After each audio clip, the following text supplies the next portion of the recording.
Hi, I'm Ems, aka Deck and Wings, and Modifidius, the company who make the tabletop Fallout games, have come out with a series of busts which you can paint up.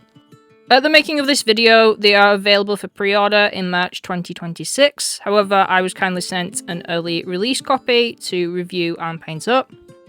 I ended up with the Brotherhood T-60 powersuit armor, which is awesome. There are also 3 others available. There is also a NCR Ranger bust. There is one of Dogmeat from the Fallout 4 game, and also the Survivor from Fallout 4, the male variant. So these busts arrive unassembled. It's nice that they come with a plinth, and you will have to chop off some of the excess materials. These are 1/12 scales, so they are quite chunky. They're very highly detailed and smooth, there isn't really any flaws on them. These are probably being cast in a resin mold, and they are quite heavy as well. So you get your money's worth. These are about £30. So I think that's a pretty good price because I have worked with some busts before which have been more expensive than that. This is done in casting resin, which can be quite soft if you have worked with it before, so you have to be careful not to damage it. Don't cut off a miniature flush with the sprue, as you could damage it or take off more than you need to. Cut off slightly extra, and then carefully take that off later. You can get a hobby knife if you want to get away any additional rough areas, or you can get these modelling sanding sticks. I like to use these. These are a finer grit than your standard sanding paper. And what I've done is I've just clipped a bit more extra off, and then I'm just sanding it down now. These are highly detailed busts, and they are made for painters and for display painting or competitions, but these might also be cool if you want to use them as a terrain feature as well in some tabletop games.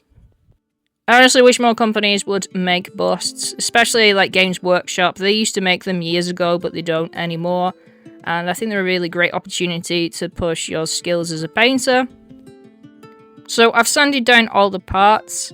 With resin sculpts like this, you will have to use super glue to stick it together. You could also pin some of the parts together as well. If you don't know what pinning is, it's where you use a metal rod and drill into the miniature, so it has more stability. I do have a quick tutorial about pinning your miniatures together on my channel, so if you want to check that out. It's also worth washing these miniatures in some warm soapy water with a brush. This is because it's a resin cast model, so there might still be some residue from the releasing agent, and when you prime your miniatures, the paint might not stick to it. So what I've done is I've primed the model, and then I've base coated it with a dark metallic colour. I have used blue steel from Darkstar Molten Metals. Any dark black silver colour will do. I'll mix some black and silver together. And then I'm trying out a black metal from Ionic Paints. I have a video reviewing the Ionic range on my channel if you want to check that out. And I'm sort of wet dry brushing this on to create a bit of texture and adding it to the raised areas. It'll be quite subtle on camera, the change in colours, but it'll look cool at the end. And I'm keeping this true metallic metal. As the majority of this model is a silver metallic colour, I want to create some variation in the tones. I've really been enjoying working with this paint colour, and the Ionic range is really nice. It's especially good for working with busts and more painterly type of paint jobs. I think that's the great thing about the hobby. There's loads of different ways to approach it if you just want to do a quick army painting job, or if you want to do something a bit more involved. Now that I've created some variation in the tones of the metallics, I've gone back over it with some black paint thinned down into the deepest recesses. You'll be able to tell this a lot better later on because I will be taking some good photographs of the model and you'll be able to see the tones better there. But it's just a tip for you when you want to add some darkness or highlights, make sure you do it subtly so you don't add too much at first. I know some people make the mistake of just washing an entire model, and what happens then is you desaturate the tones of it.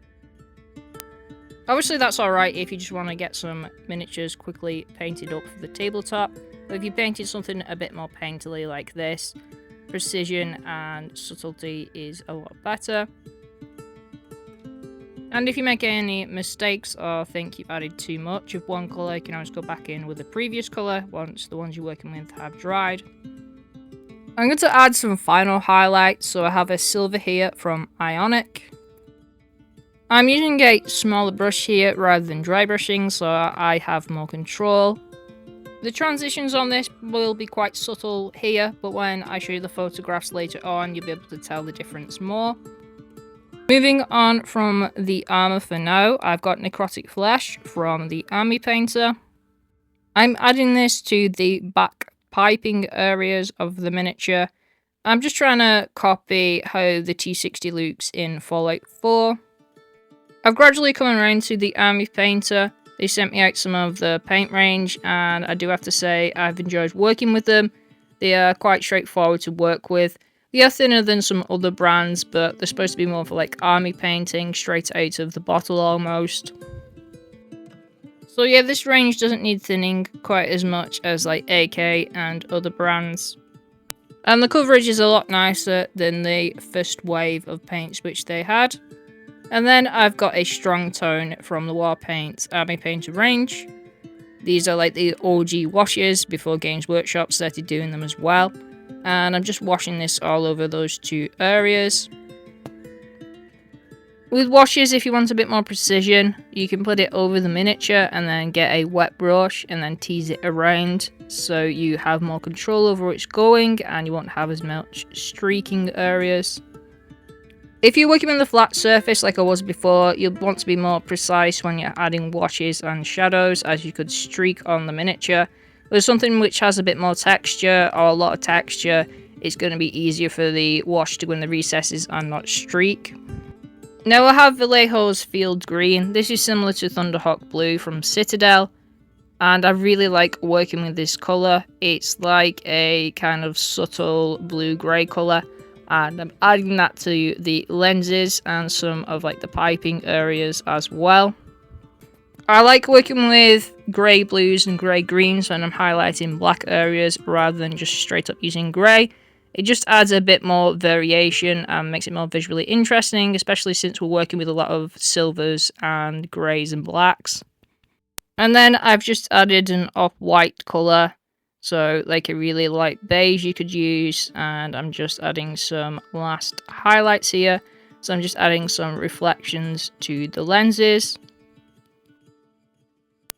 And to make the armor a bit more visually interesting, I have some fresh rust here from the Warpaints range. What I like about this paint is it's versatile, so what I'm doing here is thinning it down and adding it as a thinner, more subtle wash. But you can also leave it chunkier and it has like a texture to it if you want to build up the rust more prominently.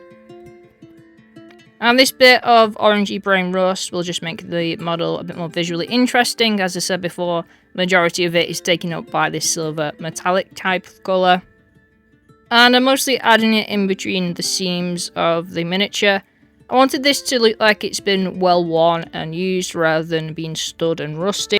And this is how the bust looks finished off. I was really impressed by the quality of it. If you'd like to grab one of these on pre-order or buy it when it comes out, I'll put the link in the description below where you can get these. There will also be links to my social media where I post a lot. Thank you for watching. As always, remember to enjoy your hobbies for yourself, and at the end of the day, they're just war dollies. I'll catch you in the next one.